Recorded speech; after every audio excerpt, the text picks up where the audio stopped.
Žvejų žinias pristato Meškeriojimo nuotykių klubas Lucky Fishman ir Lietuvos sportinės žūklės federacija. Sveiki žvejų žinių žiūrovai. Prasidėjo nauji metai, o su jais ir nauji darbai. Daugelis iš jūsų planuoja išvykas, dėlioja vasaros išvykų maršrutus. Mes taip pat planuojame tai, ką šiemet jums parodysime. Ir pasitinkame naujosius metus gerokai atsinaujinę. Tai pamatysite iš mūsų laidos formos, išvaizdos ir savaime suprantama temų. Šiemet mums daug talkins Meškeriojimo nuotykių klubo Lucky Fisherman nariai. Tikėsimės, kad jų dėka pamatysite daug įdomių naujovių, daug įdomių maršrutų. O kad mūsų žodžiai nesiskiria nuo darbų, parodysime jums šioje laidoje apie stintų meškeriojimą nuo krantinių, kuris gali būti tapti tradiciniu, jeigu Lietuvoje ir toliau bus tokios šiltos žiemos.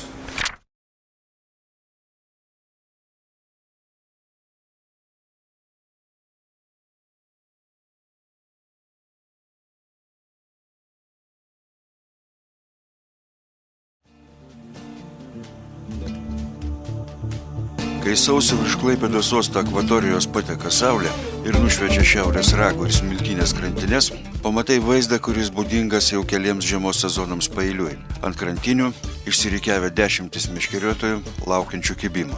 Ką jie meškerioja? Žinoma, stintas. Kol kuršmarės neužšąla, tai vienintelė galimybė prisimeškerioti šių gaivių, agurkų kvapu kvepiančių delikatesinių žuvelių.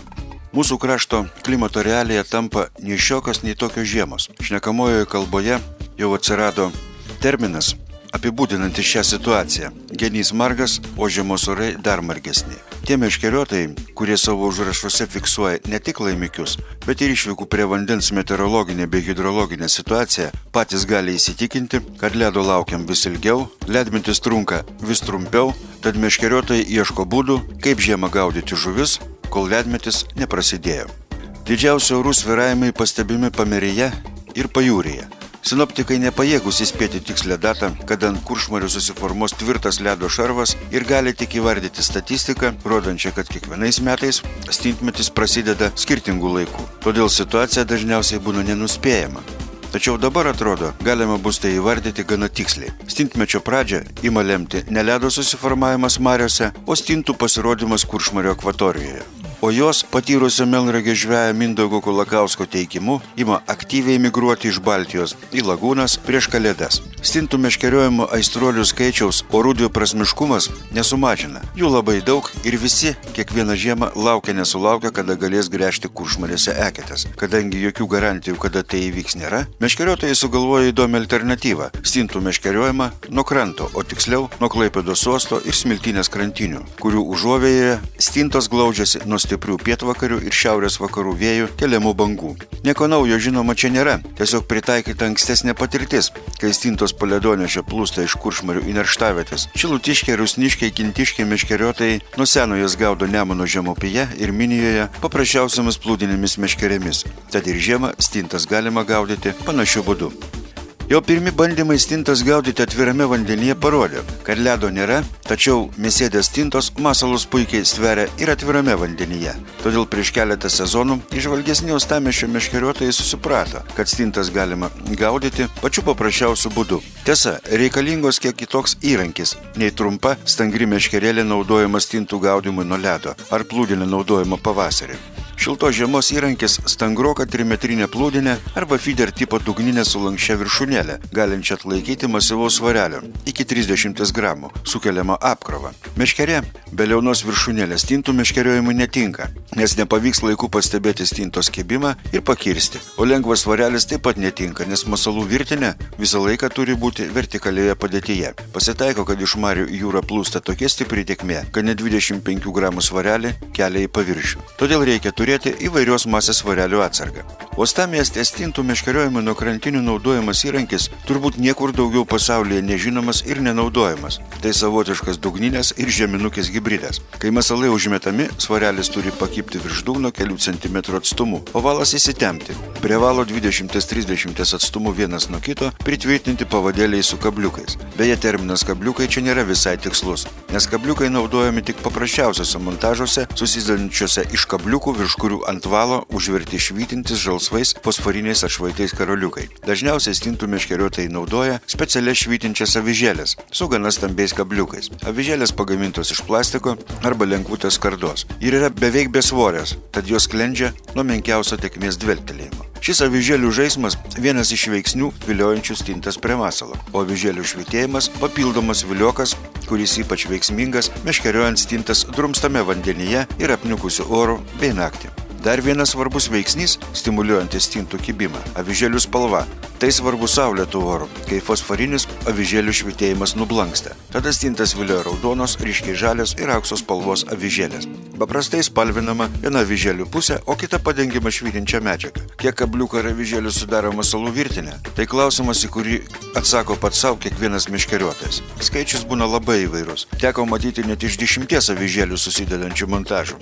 Tačiau optimalus skaičius matyti yra 5 avižėlės, nes ilgesnį montažą sunku valdyti ir iškelti iš vandens ant krantinės, kai aplink petys petin meškerioja daug žmonių. Kol kas nesugalvotas veiksmingesnis stintų masalas nei juostelės arba kubo formos žuvienos gabaliukai. Meškeriotojų teigimu, pastaraisiais metais stintas labiausiai vilioja kuojų žuvieną. Matyt dėl savotiško aromato. Na, o jei masalui kuojos nepavyko gauti, tada dažniausiai ant kabliuko veriamas pačios stintos gabaliukas. Beje, stintos masalus aptinka ne tik regos organizme, bet ir uosle. Todėl, norint užtikrinti geresnį kibimą, galima masalo gabaliukus apipurkšti aromatiniais sirupais ar aliejais, skleidžiančiais silkės, skumbrės, krevetės aromatą. Stintas nuo krantinių daugumų meškeriotojų gaudo dieną, bet nestinga entuziastų, kurie visai pagrįstai mato, kad stintos geriau kimba naktį. Paprastai būtent tamsos priedangoje stintų tuntai traukia iš jūros į marias. Na, o stiprų aromatą skleidžiantis masalai naktį daug lengviau aptinkami. Prie užmestų masalų naktį stintos viliojimo šviesa. Į vandens paviršių nukreipiamas ryškus prožektoriaus spindulys. Šviesa prasiskverbia į gelmę, o stintos tai jau pat reaguoja į tai ir telkės apšviestame plote. Na, o čia aptinka užmestus masalus. Kad prožektoriai nepristigtų energijos meškeriotojai jiems maitinti, atsigabena automobilio akumuliatorius. Stintos tiek dieną, tiek naktį kimba periodiškai. Kartais tarp kibimo periodų praeina ne viena valanda, tad kibimo belaukiant galima gerokai sužvarbti. Kad taip neatsitiktų, išradingi meškeriotojai ant krantinės pasistato krosneles ir prie jų šildas. Stintų meškeriojimo nuo krantinių metodas visai nesudėtingas, todėl meškeriojimas nuo krantinių vis labiau populiarėja. O jei žiemos mūsų krašte taps aksominėmis ir klasikinis ledmetis liks tik prisiminimu nuotraukose, gali būti, kad kito būdo sugauti šviežių agurkų aromatu dvelkiančių stintų ir nebeturėsime. Regis reportažą baigiame minorinę gaidą, kuris skaudžiai diltelės į širdį tiems, kas be ledo žeminės žuklės neįsivaizduoja, o to labiau tradicinio stintų meškeriojimo. Tačiau nėra to blogo, kas neišeitų gera. Stintos ištrauktos iš po ledo ir sugautos nuo krantinės kvepia tuo pačiu gardžiu, gaiviu agurkų kvapu, o jų skonis yra toks pat. Taigi, jei meškeriojimas nuo krantinių bus vienintelis įmanomas būdas, tai stintų ant mūsų stalo vis dėlto netrūks.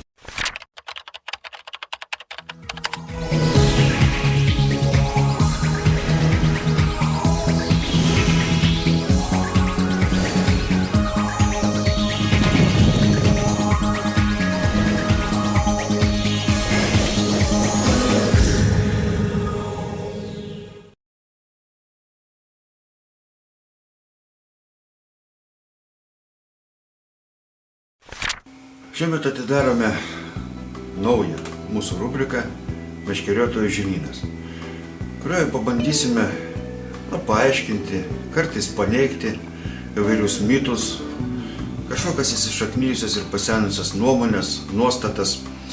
Ir vieną iš tokių temų šiemet pasirinkome pirmąjai mūsų laidai volframinės avižėlės. Šiuolaikiniai meškeriotojai nebeįsivaizduoja meškeriojimo žiemą be volframinių avižėlių. Jiem net sunku kai kuriam prisiminti tos laikus, kada buvo meškeriojama švininėmis avižėlėmis arba žalvarinėm ar varinėm, žodžiu, iš tų lengvesnių metalų, kuriomis meškeriojo praėjusi meškeriotojų karta. Jie žino tik tai volframą. Ir todėl praktiškai nekyla jokių minčių. Volframinė avižėlė yra volframinė avižėlė, lyg tai ir standartas jos yra aiškus, vieningas ir visiškai neginčytinas. O iš tiesų, ar visos volframinės avižėlės yra vienodos? Šitai rubrikoje mes nenorėtumėm pasirodyti nuobodus, bet deja reikės kai kurios dalykus paaiškinti nuosekliai. Galbūt ne taip nuosekliai kaip spausdintame straipsnėje, bet vis dėlto pakankamai detaliai. Wolframo tema kaip tik ir yra tokia, apie kurią reikia pakalbėti detaliai. Taigi vis dėlto, ar galima sakyti, kad visos wolframinės avižėlės yra vienodos? Visiškai nedidelį eksperimentą atlikus galima įsitikinti, jog tokio pat dydžio dvi wolframinės avižėlės padėtos ant svarstyklių svers skirtingai. Kaipgi čia yra? Lygtai wolframas vienas iš rečiausių ir sunkiausių metalų, be aukso, žinoma, platinos, sveria nevienodai, nors dydis avižėlių yra toks pat. Wolframo tankis yra maždaug 19,5–19,9 gramo viename kubiniame centimetre, o švino yra tik tai 11,3. Įsivaizduokit didžiulis skirtumas. Todėl wolframinės avižėlės turi patį pagrindinį pranašumą meškeriotojui, kad jos grimzta greitai į didelę gelmę. Kažkada, kai teko susipažinti su tom avižėlėm, mačiau jas Rusijoje ir tiesiog stebėjausi, kad iš pažiūros mažus masalus gramzdindavo 9–12 metrų gelmę, gaudant karšius, meškeriotojai labai greitai. Paklausime, kas tai yra, pasirodo, jog tai wolframinės avižėlės. Jie mums paaiškino ir tas dalykas išlieka visada, jūs suprantat, žiema yra masalų minimalizacijos metas. Kuo mažesnė avižėlė, gaudant tokias žuvis kaip karšius, to geriau jinai kimba. Mes tada meškeriodavom gana stambiom, švininiam avižėlėm, kurios sverdavo 1,5–2 gramus, o tai maždaug 4 kartus jinai būdavo didesnė už wolframinę avižėlę. Ir savame suprantama, kibimas mums būdavo prastesnis. Taigi vėl grįžtam prie to paties klausimo, žinodami, kad pagrindinis wolframinio avižėlių privalumas yra jų masė ir galimybė panaudoti mažus masalus ten, kur dideli masalai žuvims atrodo įtarus ir sumažina kibimo tikimybę. Pasirodo, šiemet būnant Latvijoje pas vietos gamintojus ir domintis wolframinio avižėlių gamybos procesu, šiuolaikiniu wolframinio avižėlių procesu, sužinojome, jog wolframinės avižėlės iš tiesų gerokai skiriasi. Tos avižėlės, kurias jūs užėję į parduotuvę, matote ant prekystalių. O skiriasi jos labai paprastų dalykų. Tai yra wolframo kiekiu, kuris yra medžiagoje, iš kurios padarytas šis metalas. Taigi, vienas avižėlės yra gaminamos ir kur tas avižėlės visi mes labai gerai prisiminam, minim gerų vardų ir tas geras vardas eina iš vienos avižėlių kartos į kitą. Tai štai turiu rankoje tokią wolframinę avižėlę, kuri padaryta pagal pačią seniausią technologiją. Šita avižėlė yra labai sena, jai apie 20 metų. Gal net truputėlį daugiau, dabar tiksliai nepasakysiu, yra iš mano asmeninės kolekcijos. Tai va, šita avižėlė yra pagaminta, patį gamybos procesą teko matyti vienoje stambioje gamykloje, ištekinta iš wolframinio elektrodo. Wolframinis elektrodas savo laiku buvo vienintelė prieinama, su auksarankėm, tai maždaug prieš 30 metų, kai pradėtos jos gaminti, prieinama medžiaga, gaminti wolframinės avižėlės. Procesas labai sudėtingas. Kietmetalio rėžikliai tekinimo staklėse kartais greičiau atšimpa negu iš tekinama viena avižėlė. Antras dalykas yra tas, kad wolframinio avižėlę tekinimo būdu, tekinant iš wolframinio elektrodų, praktiškai negalima pagaminti vienodai. Net ir tos pačios serijos avižėlės bus skirtingos. Ir todėl jas pagrįstai galima vadinti rankų darbo dirbiniais. Tai štai iš wolframinio elektrodų pagaminta avižėlė yra artima, sakykime taip, gryno wolframo masiai. Jos tankis ir tos medžiagos tankis, iš kurios gaminama šitokia avižėlė, yra maždaug 19,3 gramo vienam kubiniam centimetre. Apie 70–80% tikrojo wolframo, gryno wolframo kiekį. Štai šita medžiaga ir šitos avižėlės pelnė šitą masalam gerą vardą ir tuo vardu šiandien naudojasi gamintojai, kurie stengiasi gerokai sutaupyti. O kaip sutaupyti? Pasirodo, sutaupyti galima labai paprastai. Štai kita avižėlė, kurią turiu rankoje ir kuri, sakykime taip, vadinsis taip pat wolframinė avižėlė, jos negalime pavadinti kažkokiu kitų masalų. Bet tai nebus visavertė wolframinė avižėlė, todėl kad ji pagaminta presavimo būdu. Kas yra presavimo būdas? Jūs žinot tikriausiai, kad daugiausia wolframo išteklių turi Kinija, po jos eina Rusija, sekanti JAV. Wolframas yra retas metalas, kuris yra labai tvirtas, o wolframas yra neišgaunamas štai tokiu metaliniu pavidalu, koks dabar atrodo avižėlė. Jis išgaunamas iš kitų metalų rūdų, po to gaunami tokie, sodrinimo būdu milteliai iš tos rūdos ir tie milteliai ir yra tas wolframas, apie kurį mes kalbam ir iš kurio dabar yra gaminama didžioji dalis, vienų gamintojų vertintojų iki 70%, kitų vertintojų požiūrių iki 80%, dar trečių net iki 90% wolframinio avižėlių. Savaime suprantama, kad toji šalis, kur tai darom, yra Kinija. Kinai wolframinius miltelius beria į formas, presuoja, suspaudžia, kitaip tariant, jis sulimpa šiek tiek.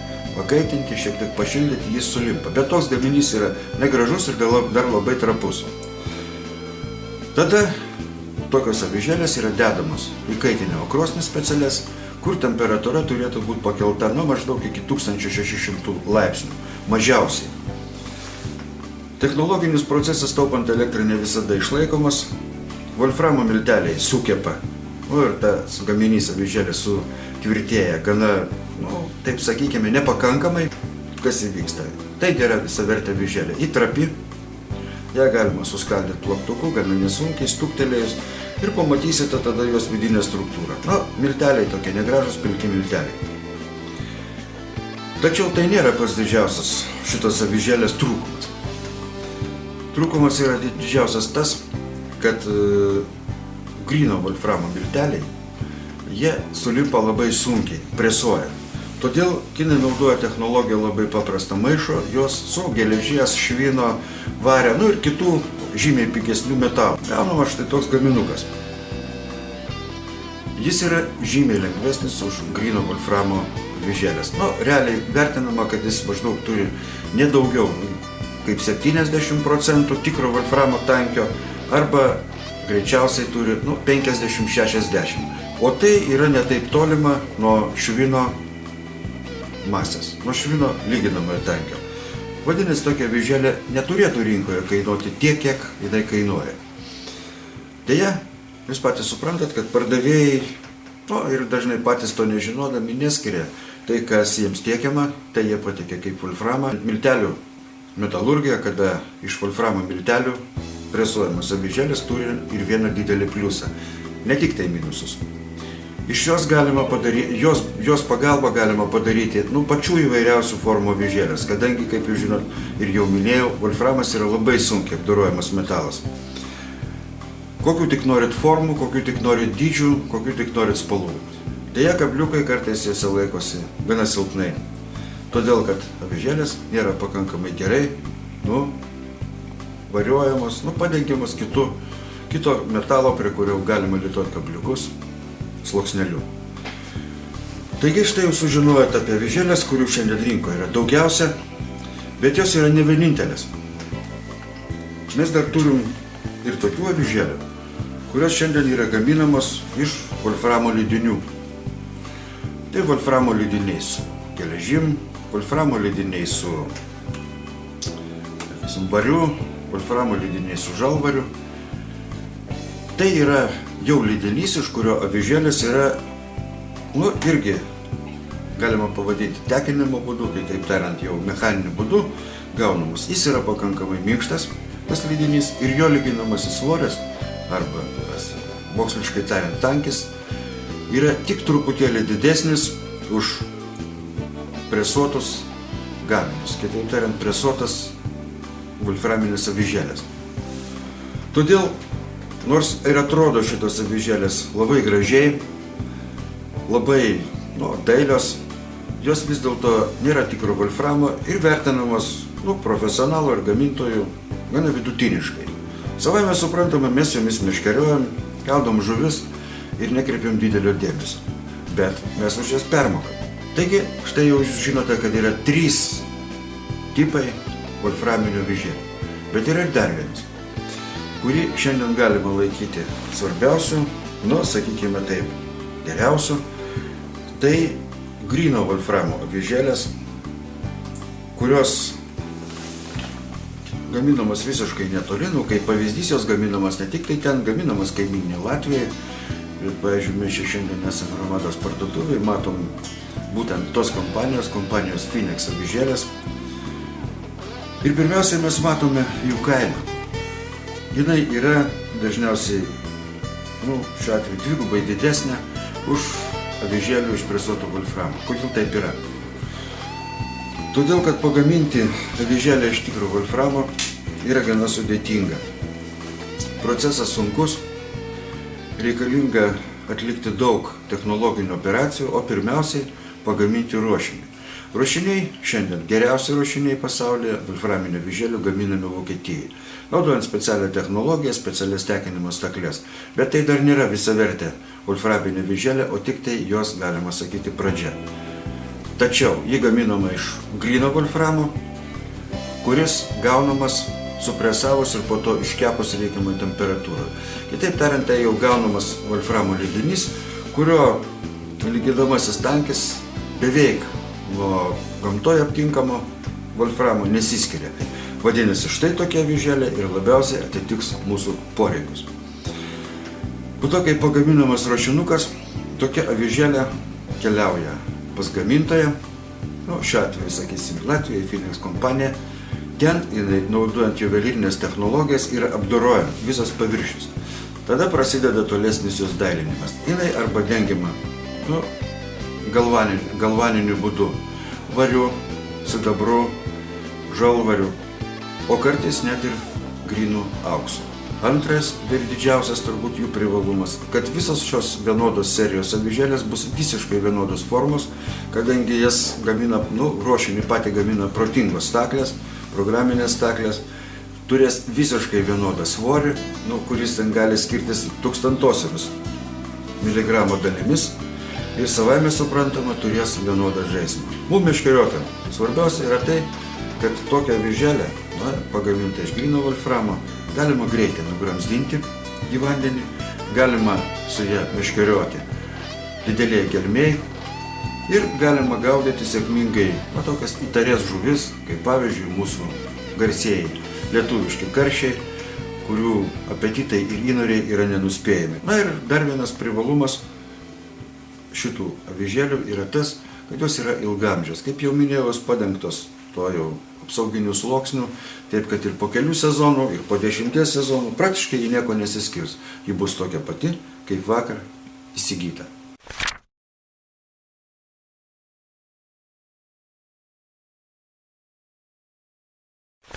Dar viena mūsų nauja rubrika – Vyniok ant tūso. Negalvokit, kad šita rubrika bus susieta su kažkokiais humoristiniais dalykais, galbūt retkarčiais ką nors tokio parodysim, ekstraordinaraus, o kartais šokiruojančio, kaip ir šiuo atveju. Štai čia rankose turiu Nils Master suomių kompanijos gaminančius puikius poledinio meškeriojimo masalus, blizges ir švytuoklės. Liaudiškai švytuoklės vadinam balansyrais, o literatūriškai reikia vadinti švytuoklėmis. Taigi šiame Nils Master kataloge yra viena tokia naujovė. Regis, kalbama čia apie tas pačias švytuoklės, apie tuos pačius garsiuosius modelius, džigerį, klasikinį, o iš tiesų, čia yra toks nedidukas kvadratėlis pridėtas, rodantis šitų masalų gamos ypatybės. Dienos šviesoje jie matomi visiškai taip pat, kaip mūsų akis įpratus yra regėti spalvas. Jeigu dabar turėtumėm galimybę tokią techniką, užgesintumėm šviesą, tai pamatytumėm, kad štai tos švytuoklės, kurios padėtos čia priešais mane, švytėtų tamsoje.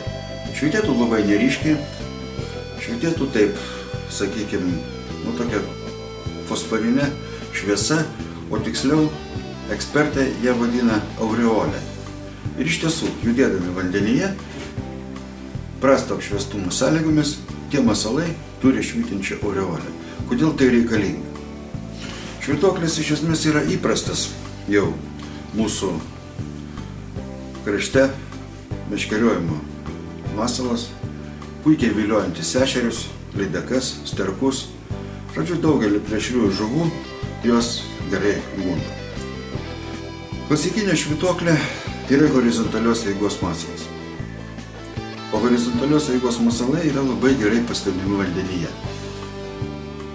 Plėšrūnui ko reikia? Kad jis pamatytų objektą panašų į grobį. Tačiau tokios sąlygos būna ne visada.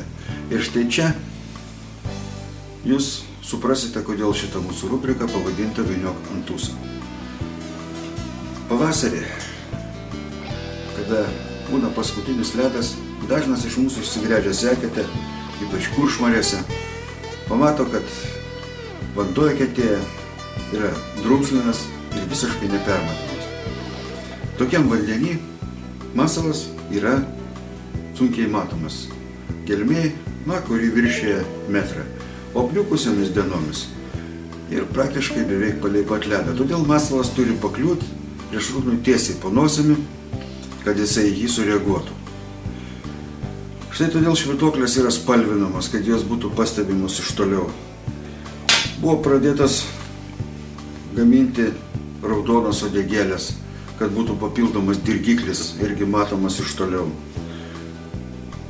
Švytuoklės apginkluojamas kabliukais su švytinčiom fosforiniam akutėm ir dar papildomų tokių blizgančių karaliukų. Irgi visi šitie dalykai yra nukreipti į vieną pusę. Kitaip tariant, padaryti masalą geriau matomą. Tačiau, jeigu ant ledo yra storas sluoksnis sniego, patys suprantate, kad po ledu yra gana tamsu. Ir savaime suprantama, kad ir koks geras būtų masalas, o Nils Master švytuoklis yra tikrai aukščiausios klasės masalai, judantis tobulai jų elgsenomas vandenyje imituoja masalinių žuvelių judesius, ir plaukimo trajektorija, jie taip pat atitinka šitą parametrą. Todėl suomiai praėjusį sezoną, žinodami statistiką, jog antroje žiemos pusėje labai puikiai veikia tokie masalai kaip švytinčios avižėlės. Jų esat matę įvairiausių variantų, ar uždedamas tiesiog fosforinis taškelis ant jos, ar jį visa padengiama švytinčia medžiaga, taip toliau. Štai šitą technologiją jie sugebėjo perkelti į švytuoklių gamybos barą. Tokios švytuoklės po laku turi švytinčios medžiagos sluoksnį, kuris absorbuoja šviesą, o patekęs į aplinką, kur šviesos yra mažiau, arba į tamsią aplinką, švyti.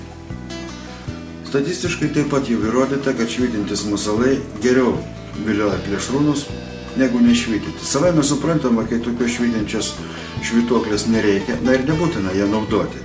Bet jeigu kibimas yra prastokas, matot, kad vanduo drumzlinas, tamsus, kad po ledu padengtų storų sniego sluoksnių yra mažai šviesos, pakliūva mažai šviesos, patartina naudoti švytinčias švytuoklės. Išbandykite, bet kokiu atveju, už tai, kad jūs paeksperimentuosit, išbandysit naujovę, juk nieko tokio neatsitiks, niekas jūsų neišbars. Vadinasi, kiekvieną naujovę reikia naudoti. Tuo labiau, jeigu mes jau turim arsenale švytinčias švytuoklės.